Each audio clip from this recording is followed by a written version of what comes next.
from Gamers2 is waiting, and we are waiting for their call.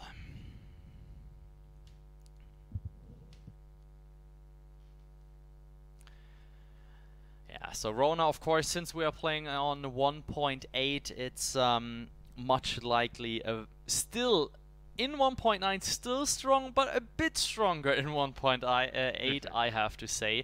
I think we can all agree on that while reading on the patch notes, which are massive for 1.9. I think everyone enjoys it. Everyone is having a good feedback on 1.9 overall. I played a lot on 1.9. I really love it, and but it's a bit sad to see the Halcyon Fold not with a pumpkin skin style. that looks super cool. Yeah, I do love the new Halcyon Fold map skin, and I'm super excited to see, like, you know, they said they're gonna do one for every season coming up. So I'm actually probably most excited to see the winter season one. Oh yeah. I think that's just the amount of possibilities they can do with it is gonna be amazing. That will be awesome. What do you think about? Not at all surprised to see the Rona ban. What do you think about summer? Like Kraken is a pool, and like then Kraken is like jumping out of the pool. Kraken with the bikini. Yeah, with a bikini. I think maybe an inner tube would be better. Just an inner tube with a face mask and the snorkel. I think that would be a pretty good one. That would be nice. Nice. So guys, actually we are going to show you the MVP video right now of last round, since Gamers2 is requesting 1 minute here for checking out what they're banning. Actually, interesting information. They are all using Skype at the moment, and we could actually jump in and hear what they are talking. Oh, it's quite difficult, because then we would cut off tasty bacon. But next time. Next time we will try Very to interesting. arrange. I just got the info from one of our VGL admins that he was like actually listening to it, because they invited him. That's awesome. And he was like, "That's so amazing hearing them like calling the shots and like screaming and do that, go there." Okay, never mind. Have fun at the MVP video, guys. See you in just a second.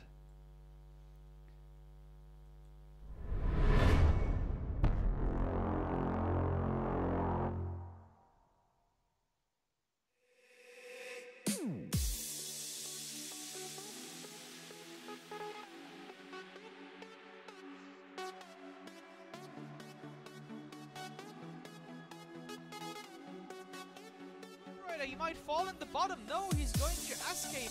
King following up with Trafalgar on Tony Lu, who is not the best target, since there is a Skull Trap and he's picking up that kill.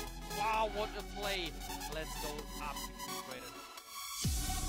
I think yeah, not the right call to my opinion, but maybe they will turn this to their favor, and they can pick up a double kill, maybe also a triple kill. So definitely I was wrong here. Look at that Angry Panthers. They know what they do, picking up the first ace of the match.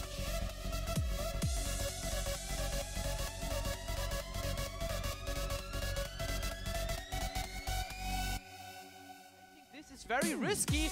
Look at the wait for it. Silence onto Trafalgar. X-Retsu. I-Post is falling. Trafalgar has to escape to the right, but this is also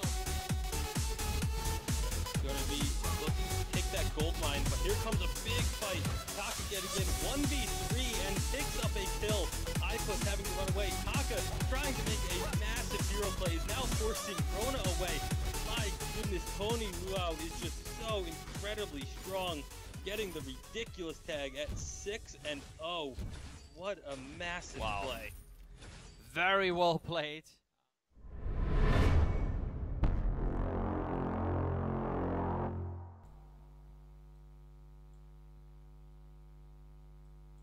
Alright, welcome back, ladies and gentlemen, here to the bans, and we have Gamers2 finally banning their hero, which is Catherine. What do you think on that, Tasty Bacon? I'm definitely a bit surprised by the Catherine ban. I'm wondering if part of it is in order to keep power picks up for themselves, because of the fact that, you know, if they were to ban the Celeste, it could technically be a ban against themselves at the same time. But it's still, I'm just really iffy on it. I mean, they have to have another roamer in mind to play, because there's really been the two like that we've seen dominating the tournament That's the Catherine and the Arden. So I'm not sure what exactly they have up their sleeve. So TeamQueens now, of course, taking advantage of that and picking instantly Arden, which is now super interesting. So Catherine is banned away. The roamers, the supporters are, let's say, very limited. Finn is not in the game because we are playing on 1.8. Arden is being taken from TeamQueens. What do you think is Gamers2? What do they have in mind now? You know, I have to assume that they were... I have to assume that they were expecting this. I mean, you banned away one of the supports, which instantly draws out the pick of the Arden. So either they were really hoping that Queens wouldn't realize that and wouldn't pick the Arden, but I'm assuming that they were expecting Arden to be instantly picked, which then leaves them with 2 power picks. So now, talking about that, Cool and Celeste are their choice. They are not going for any roamer, any supporter yet, which is, I don't know, that's super interesting. They keep it open till the last. Looks like Adagio, maybe even a Fortress, we don't know yet. Can be also some strange stuff like maybe a Jewel or a Glaive, but most likely I think it is Adagio. Sky is open, and from tonight on in the quarterfinals. Haven't seen Sky yet, since there was, let's say, a big change in 1.9. So Sky is now, let's say, very fun to play, more fun than before, more solid, more fluent, all this stuff changed. So personally speaking, I don't assume any Sky picks here, maybe even though in the whole event till the finals. Waiting for TeamQueens and their 2 picks to make. Yeah, I'm not surprised to see them stake away from picking their support here, largely because of the fact that, you know, Arden was already picked up, so you pretty much know that your support, you know, whoever you want for support, there's a very, very high chance that he's not going to get grabbed there. So they're able to leave that option up for themselves and just say, all right, these are the 2 picks we really want. You know, if they say they did want the Adagio as their support, if they were to pick Adagio in their first 2 picks there, they'd be leaving either the Kroll or the Celeste open for TeamQueens to just take. So I really like the decision to not take their support on their first rotation. Okay, there comes the pick from Queens, and let us see what they pick. Jewel is their first pick, as you said. Jewel not banned, being picked here, and Vox.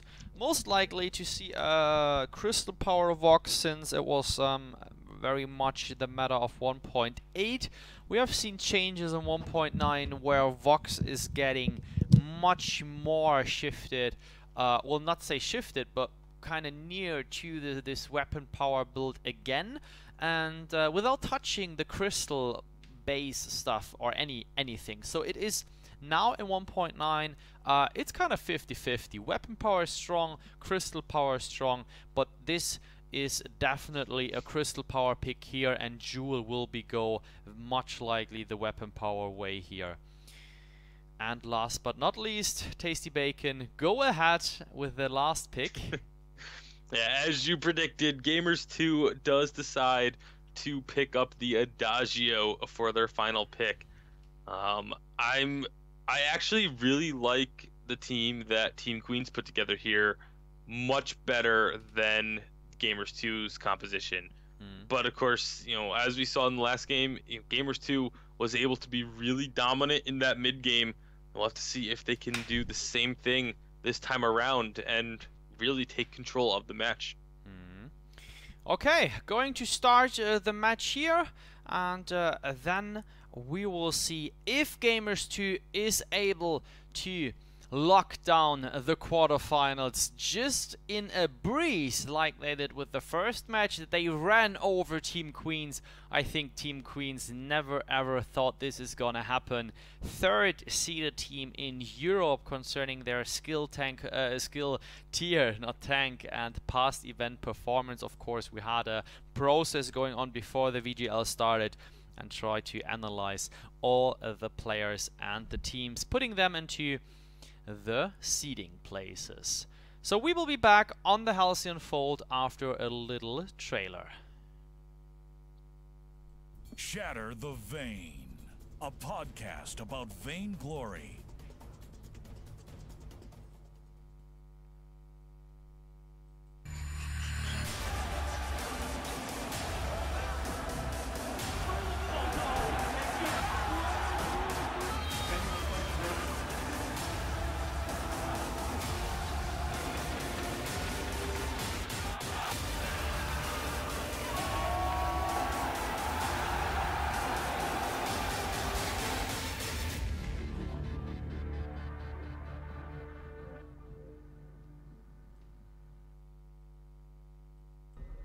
Welcome, ladies and gentlemen. It is the quarterfinals, the first matchup of the night, and it's the second match of best of 3. Now Gamers2 playing from the right to the left. They are the red team, and the blue team is now TeamQueens, as you can see above, playing from the left to the right.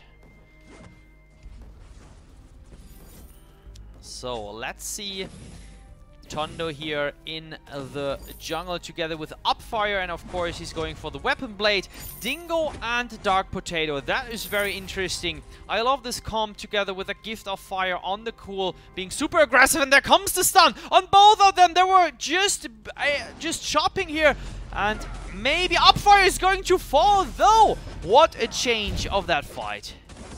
Yeah, huge healing coming out from the gift, or huge damage, sorry, from the Gift of Fire with Adagio, able to get a lot of damage, and wow, just like that, Gamers2 grabbing the first blood.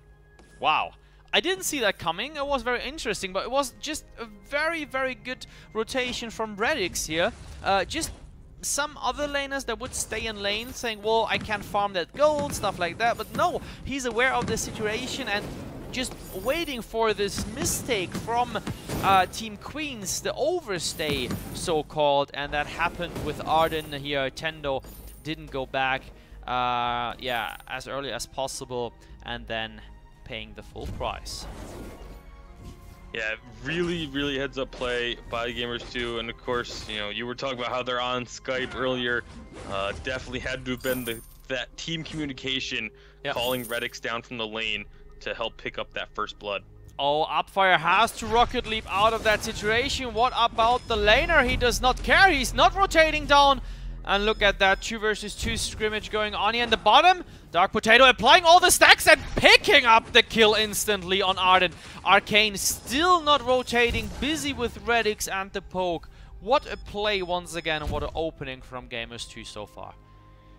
Yeah, that's, I mean, right there you see the really clear difference between these two teams. I mean, your team is fighting right underneath you in the lane on your side of the map, and Arcane just didn't budge from the lane. And you have to assume that if Arcane had just come down, not only they may have at the very least saved his teammates from going down, may have even picked up a kill for themselves instead, but he stayed in lane just trying to get a CS lead on this Catherine, or on this Celeste, sorry, but that hasn't even happened either.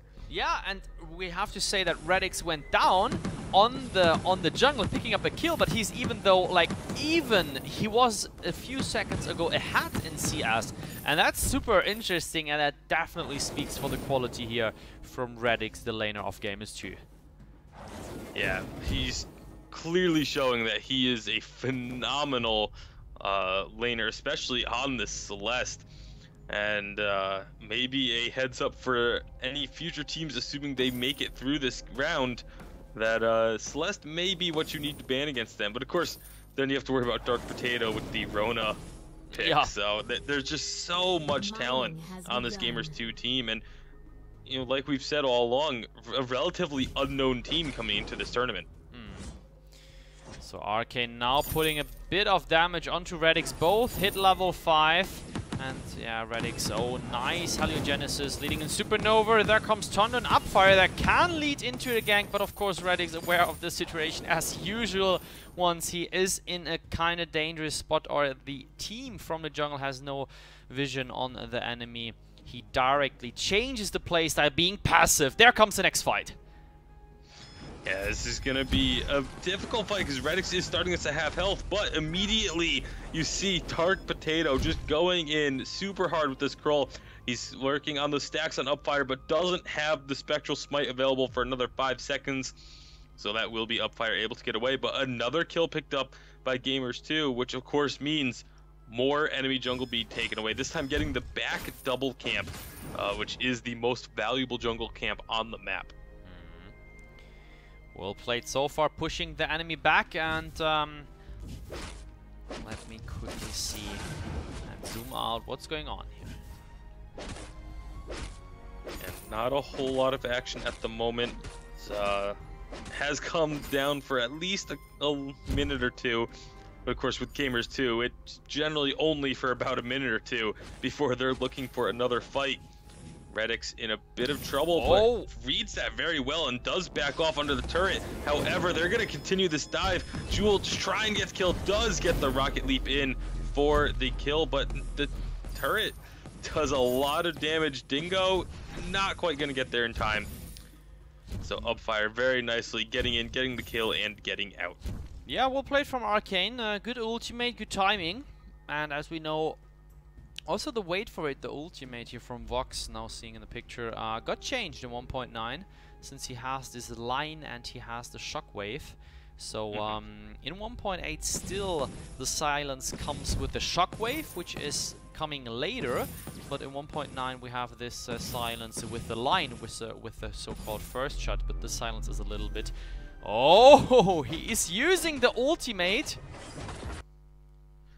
And getting Dingo very, very low. Here comes Jewel jumping in. They're going to catch Dark Potato out, and it's so difficult to kill a Krull. But they do manage to do it in the end, but at the cost of their Arden. They're following up onto Dingo. Vox is trying to get this damage out. Huge scout trap damage, but Arcane will be able to retreat into the Gamers2 jungle. Finds another scout trap, but does get himself recalled. Yeah, gets out of there safely. 1 for 1 at the end of the day, and it is 4-2 in favor of Gamers2, but the gold is dead even. So much more even than before, because the gold difference was super large in favor for Gamers2. They're going for the gold miner right now, and that will be a successful one, no doubt about that. Yeah, and that right there puts them in the lead by only about 500 gold, though, as really TeamQueens has done a much better job of keeping themselves even in the gold despite the kill differential. They have been doing a good job of farming up and just making sure that they get their gold despite the continued aggression from Gamers2. So let's have a look here. Nice Heliogenesis as usual, but now the gank might income as well as the other team prepared for a gank as well. There comes the ultimate Dark Potato. Look at the positioning. They are picking up Arcane here, and look at that kill from... Cool it was here, Dark Potato. Well done, and that ultimate throw. Wow, that was super good. Yeah, huge strategic use of the ultimate. You know, a lot of people will sit there and throw it and just try and throw it directly at an enemy. But the stun has a longer duration, the longer that the greater the distance that the sword travels. So he throws it out, knowing it's not going to hit anyone on the way out, then uses the speed boost of the Krull heroic passive to get him in position between Arcane and his sword. But actually there's going to be a fight here in the jungle. It's going to be Dingo getting very low, and Big Red Button not really getting much work done at all. Dark Potato just trying to run, has Redix support though. Oh, the Solar Storm completely misses. This fight is just continuing on, getting chased all over the jungle, but nobody goes down. Wow, nobody goes down. What a rotation, what a positioning here from the teams. That was super fun to watch. Awesome fight, and I love this, like, super smart play from both teams. And now Gamers2 trying to start roll with the goal advantage over 1k at the moment. So the 500 Tasty Bacon just talked about a minute ago is now turned into more than a 1k lead. Yeah, Gamers2, they are just so good at getting those gold leads, and it's it's really impressive to watch, really, to see these guys moving around the map, and even when they're not necessarily destroying team fights, the gold that they're able to pick up. Oh, what an ultimate throw from Dark Potato onto Arcane. There comes the Verse of Judgment from Dingo, applying deadly damage, and they are picking up the enemy under the turret. Gamers2 not stoppable yet. They just started to roll, being super aggressive and with the smart calls in the right time. I actually feel that one was a little bit early. If they had waited a couple seconds more, we saw the Solar Storm from Redix came off of cooldown about 5 seconds after that fight had been disengaged. And so they had been, you know, so close to getting, if that Solar Storm had been able to come through, it may have been able to pick up at least one more kill there. But I think they're going to be perfectly happy with just taking the one and getting out of there as well. Okay, Gold Miner 3/4 means that TeamQueens should focus this guy here now in the picture ASAP, since otherwise he's going to pay out a lot of gold to the enemy team, and hopefully Arcane is not AFK. Now he jumps out. What? I was about to pause the game, hoping that everything is okay, but luckily he is fine. Yeah, thankfully, I mean, we are on the tournament realm, so not quite the same as the live servers. Super Evil Megacorp has put out a statement about the connection issues that they've had, and they are working extremely hard to fix it. Like, I mean, I've seen them putting out tweets of, you know, the guys being in the office working well past midnight their local time. It's pretty crazy the amount of work that they're putting in to try and ensure that any issues are resolved. Gamers2 grouping up here. Chondo face checking that Bosch. Panic gauntlet away, as Donjon would say. Definitely a defensive use of the ultimate, but hey, I mean, if it keeps you safe, it keeps you safe. Yeah, and Dark Potato now going for the kill, and Redix picks up the kill, being impressive. Well played once again here. Yeah, 7-2 now in favor of Gamers2. They are all very, very low on energy though, so I don't think they're going to be looking for too much more in terms of fighting, but they are getting that. They've had complete control over that gold mine in both games now. They were the first ones to pick it up and just haven't lost it once in either of these two games. So really, really good job. Their map control is exceptional on the side of Gamers2. Yeah, definitely have to agree here. So the scout trap placement from Dingo, he's always present with that one. Also in the last match we didn't talk about when he played, I think, Catherine. Scout traps all over the map, and that is super important to provide vision here across the board, or better to say across the fold. He sees Arcane going in with the Gift of Fire. Well, there is the whole team of Queens and Dark Potato going in, receiving the Gift of Fire. Redix in a good position. Dingo, the ultimate, hitting at least one for now. And look at that Solar Storm! Oh. Cool, picking up the second kill. What a play. Yeah, and I think the really interesting thing here is Dark Potato on this Krull opted not to get attack speed. Right off the bat, you know, a lot of Krulls like to rush Tornado Trigger or, you know, things like that. He went with a Breaking Point and a Shiver Steel. So he's saying, you know what, I don't need to get crazy attack speed if I can just slow you and just be constantly attacking you the entire time. That's definitely his plan here, and of course with the Shiver Steel also giving a lot of health. He has a coat of plates and a light shield as well, but looks like we're having another fight. Yes, and the Panic Gauntlet turns out to be dropped in all three. And that big red button doesn't change anything. The ultimate well placed, and Dark Potato just picking up the kill. Arcane totally out of position, and yeah, he will go down sooner or later. Yeah, having to run into the enemy turret. There's no safety there. That is another 2 kills for Gamers2. 11-2, now up to almost a 5,500 gold lead.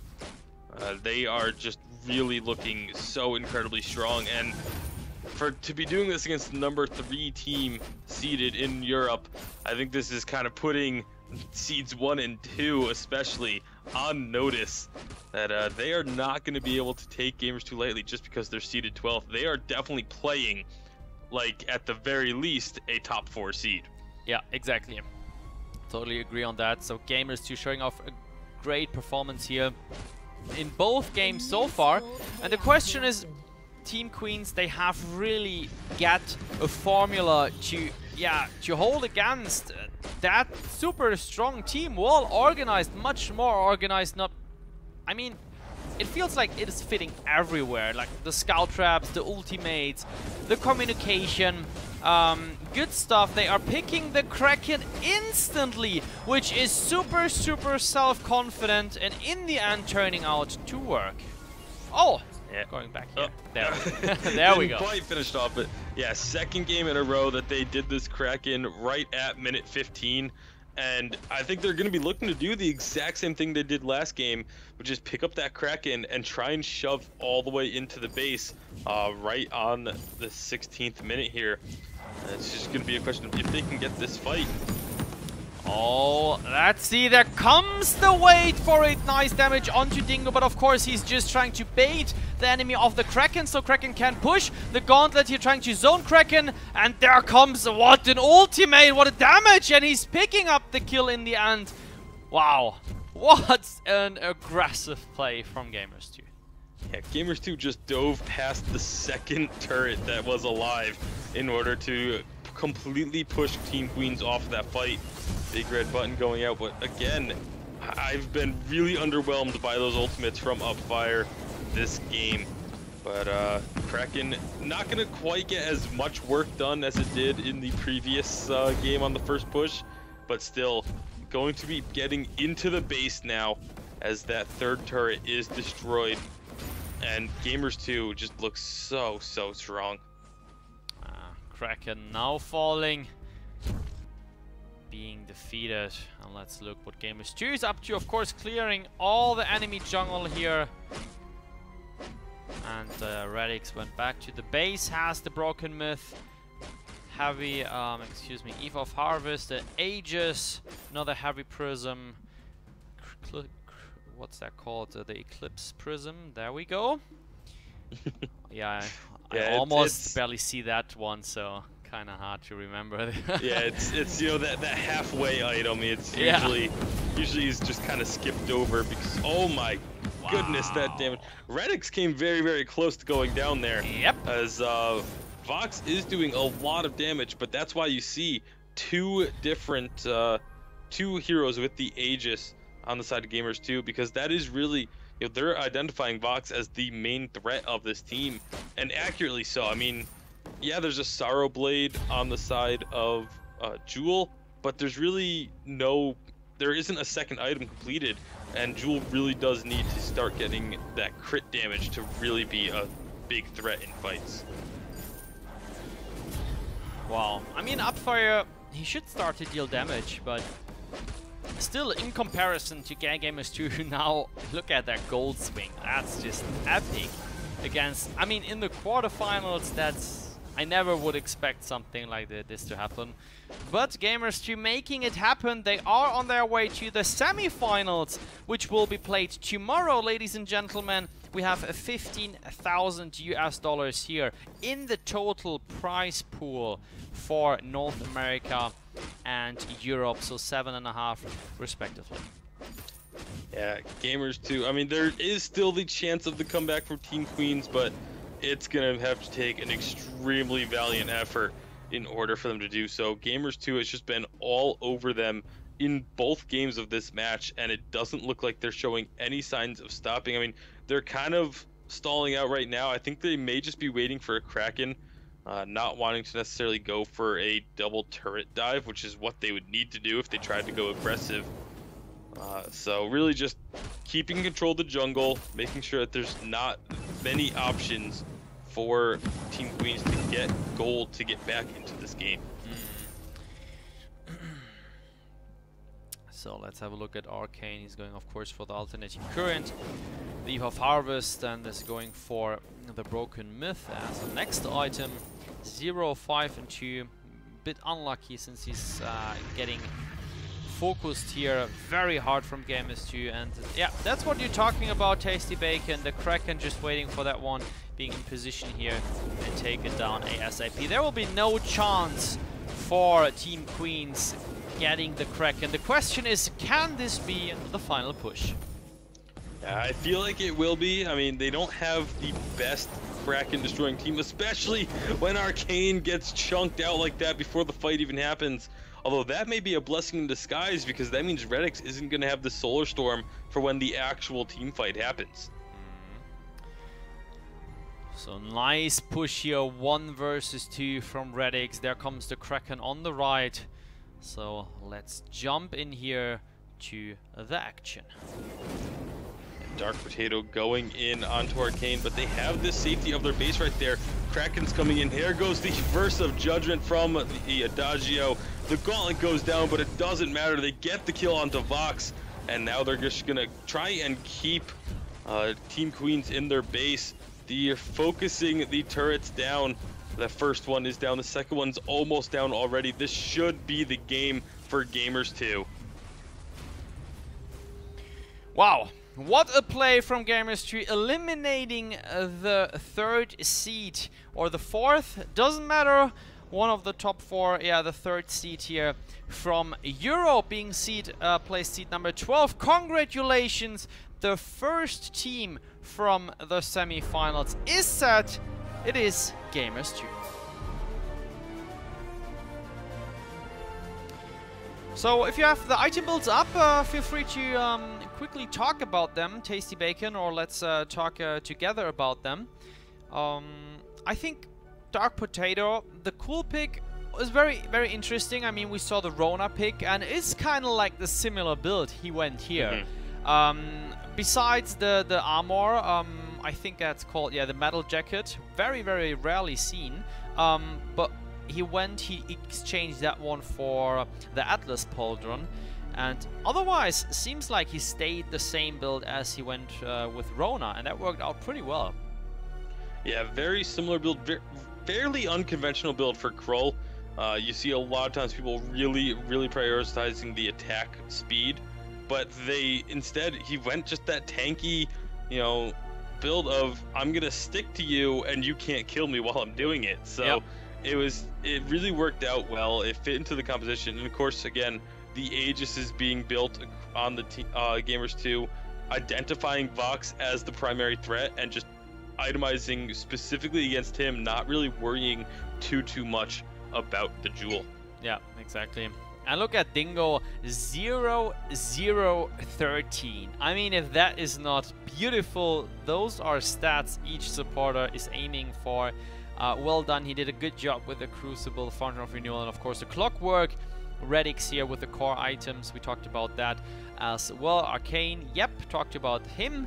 Upfire, yeah, he was on the way for Monokill, I think, somehow, but yeah, first, of course, finish up that super expansive Sorrow Blade, which is the first core item to aim when you go weapon power. Jewel, Tondo, sadly, couldn't do anything. Had good items up, Shiver Steel, yeah, discussable on Arden, but I think that's also viable. He had the Fountain up, so that was fine, and the Atlas Pauldron. Well, of course, if you play against such an aggressive Krull here as the Dark Potato is, then kind of a must-have. Yeah, I think the Shiver Steel was there mostly to try and prevent the Krull. You know, if you can slow down the Krull, you keep him from auto-attacking and keep him from stacking up and getting those huge spectral smites down, but it just unfortunately in the end did not work out for Team Queens. Okay, so we are going back quickly to us first of all, and then to the next matchup very soon. Back to Germany.